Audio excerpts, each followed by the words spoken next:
हनुमान जी अत्यंत क्रोधित होकर तीव्र गति से देवलोक की ओर जा रहे थे।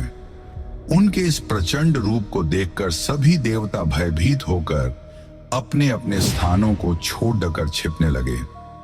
कोई भी देवता क्रोधित हनुमान जी का सामना करने का साहस नहीं कर पा रहा था। उड़ते हुए अचानक हनुमान जी ने दिशा बदली और देवलोक से यमलोक की ओर बढ़ चले। यमलोक के द्वार पर पहुंचकर उन्होंने गर्जना की और क्रोध में यमराज को पुकारने लगे। उनकी भयानक पुकार सुनकर यमराज अपने अमोघ यमदंड के साथ बाहर आए। वही यमदंड जिससे संसार में कोई भी प्राणी अब तक नहीं बच पाया था। उन्होंने उसी यमदंड से हनुमान जी पर प्रहार कर दिया। जय हनुमान, जय हनुमान, जय हनुमान, जय हनुमान, जय हनुमान, जय हनुमान, जय हनुमान। दरअसल बात यह थी कि गंधमादन पर्वत की कंदराओं के बीच माता अंजना के कक्ष में भयानक सन्नाटा पसरा हुआ था। बाल हनुमान अपनी माता के समीप बैठे थे, पर आज माता अंजना की सांसें बेहद धीमी थीं और उनका शरीर धीरे धीरे शीतल होता जा रहा था। कांपते स्वर में हनुमान जी बोले, मां, आंखें खोलो, कृपया आंखें खोलो।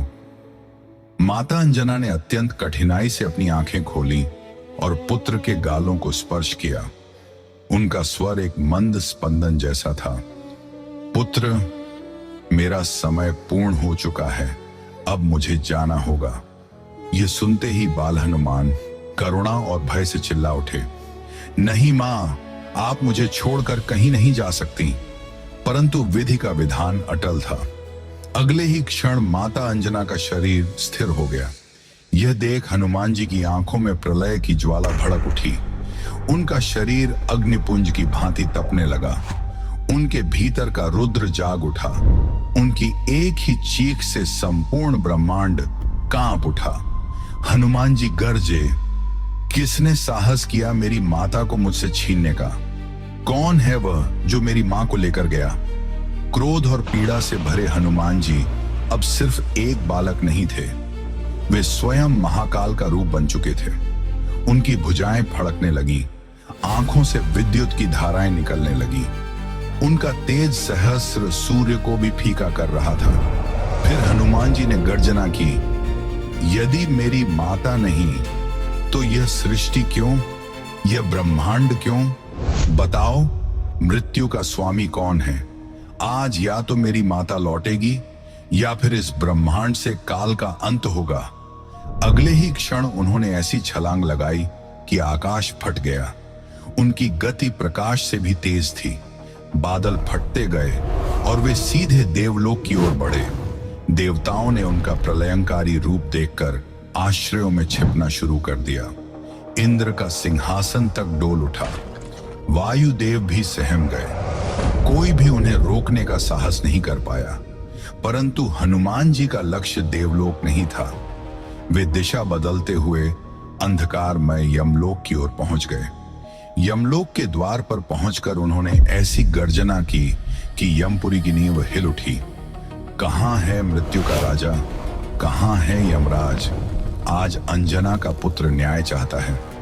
उनकी ललकार सुनकर स्वयं यमराज अपने भवन से बाहर आए, हाथ में अमोघ यमदंड लिए हुए।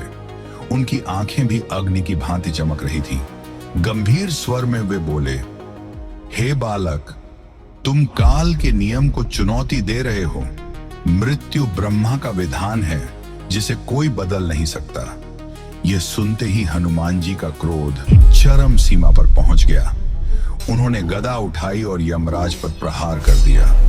यमराज ने प्रत्युत्तर में यमदंड उठाया और हनुमान जी पर प्रचंड आघात किया। ब्रह्मांड थर्रा उठा।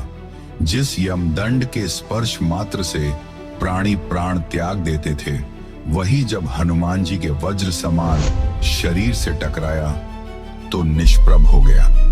हनुमान जी पर उसका कोई प्रभाव नहीं पड़ा, क्योंकि कुछ समय पूर्व सूर्य को फल समझकर खाने के बाद यमराज ने ही हनुमान जी को उस यमदंड से अभयत्व का वरदान दिया था।